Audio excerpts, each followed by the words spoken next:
नमस्कार दोस्तों, स्वागत है आपका विचार वेदिका चैनल पे। आज हम पढ़ने जा रहे हैं छायावाद। छायावाद में जितने भी चार कवि हैं, चारों कवियों की रचनाओं को हम पढ़ेंगे। तो क्रम के अनुसार सबसे पहले कवि जो हैं जयशंकर प्रसाद, उनकी रचनाओं को हम पढ़ेंगे। तो चलिए स्टार्ट करते हैं आज की क्लास को। तो जयशंकर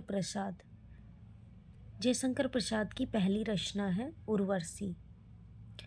उर्वशी इनकी पहली रचना है। ये चंपू काव्य है। इसका प्रकाशन जो हुआ था 1909 ईस्वी में हुआ था।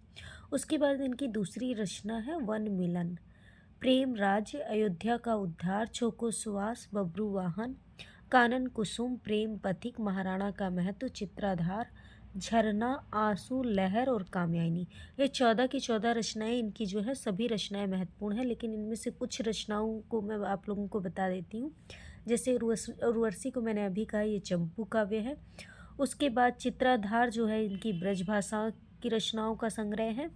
कामयानी इनकी जो है इसमें 15 सर्ग हैं। 15 के 15 सर्ग जो है उसको आपको याद कर लेना है। आंसू इनकी महत्वपूर्ण रचना है। झरना जो है ये छायावाद की एक महत्वपूर्ण रचना है। तो इस प्रकार 14 की 14 रचनाओं को हमने देखा। अब अगले कवि जो है छायावाद के सबसे महत्वपूर्ण कवि हैं सूर्यकांत त्रिपाठी निराला जी। निराला जी को ओद और औदात्य का कवि भी कहा जाता है, और इनकी जो रचनाएं हैं सभी क्रांतिकारी रचनाएं हैं। पहली रचना है इनकी अनामिका। इनकी पहली रचना है अनामिका। उसके बाद परिमल, गीतिका। गीतिका की जो भूमिका है जयशंकर प्रसाद जी ने लिखी थी। उसके बाद तुलसीदास, कुकुरमुत्ता, अणिमा, बेला, नए पत्ते, अपरा, अर्चना, आराधना, गीत कुंज, और इनकी जो अंतिम रचना है वो सांध्य कांकली है। निराला जी के बारे में एक महत्वपूर्ण तथ्य ये भी है कि इनको जो ज्ञानपीठ पुरस्कार है निराला जी को, वो नहीं मिला था। इस चीज़ को आप नोट डाउन करते हुए चलेंगे। अगली जो कवि हैं सुमित्रा नंदन पंत जी। सुमित्रा नंदन पंत जो हैं छायावाद के आधार स्तंभ भी रहे हैं।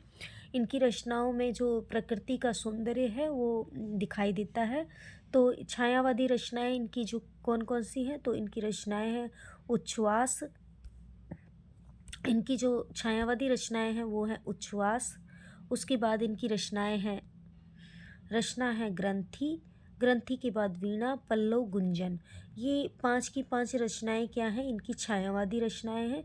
इसको याद करने की एक ट्रिक है जो आप लिख सकते हैं। तो देखिए उग्र, याद कर लीजिए उग्र, वीणा। क्या है? उग्र, वीणा। उसके बाद है पंगु। उग्र वीणा क्या हो गई है?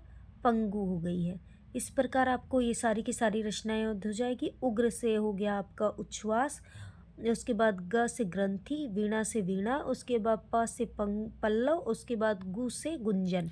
पांचों की पांचों रचनाएं याद हो गई। उसके बाद देखिए प्रगतिवादी रचनाएं इनकी हैं, तो इसको भी हम देख लेते हैं। 3 ही रचनाएं हैं, युगांत, युगवाणी और ग्राम्या। एक जैसी रचनाएं हैं, युगांत, युगवाणी और ग्राम्या। ये क्या है? प्रगतिवादी रचनाएं हैं। उसके बाद इनकी जो हैं अरविंद दर्शन से प्रभावित रचनाएं हैं, स्वर्ण किरण, स्वर्ण धुली, युगांतर, युगपथ। ये 4 की 4 रचनाएं हैं, इनको भी आपको याद कर लेना है।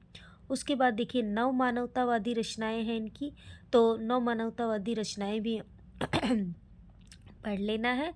तो सबसे पहली नवमानवतावादी रचना है उत्तरा। उसके बाद रजत शिखर, शिल्पी। अब देखिए आगे है अंतिमा, सौवर्ण, वाणी, कला और बूढ़ा चांद। कला और बूढ़ा चांद इनकी सबसे इम्पोर्टेंट रचना है, क्योंकि इसी रचना के लिए इनको साहित्य मिला है। उसके बाद लोकायतन जो है, लोकायतन महात्मा गांधी के जीवन पे है। पुरुषोत्तम राम, उसके बाद चितम्बरा और सत्य काम। ये सभी रचनाएं पंत जी की हैं, जो सभी की सभी रचनाएं क्या हैं? इम्पोर्टेंट है। इन सभी रचनाओं को आपको पढ़ लेना है। इसके बाद देखिए आगे की रचनाएं हैं इनकी। अब है महादेवी वर्मा। ये चारों कवि छायावाद की इम्पोर्टेंट हैं, तो इनमें सबसे आखिरी नंबर पे आते हैं महादेवी वर्मा जी। अब देखिए इनकी रचना है कौन सी है? निहार है, रश्मि है, निर्जा है, सांध्य गीत। उसके बाद इनकी कौन सी रचना है? यामा। यामा है इनकी रचना। उसके बाद यामा के बाद इनकी रचना है दीप शिखा। दीप शिखा के बाद सप्तपर्णा है। उसके बाद प्रथम आयाम, उसके बाद अग्नि रेखा। इस प्रकार हमने पूरे कवियों को पढ़ लिया है, छायावादी कवियों को। सभी लोगों का धन्यवाद। शुभ रात्रि।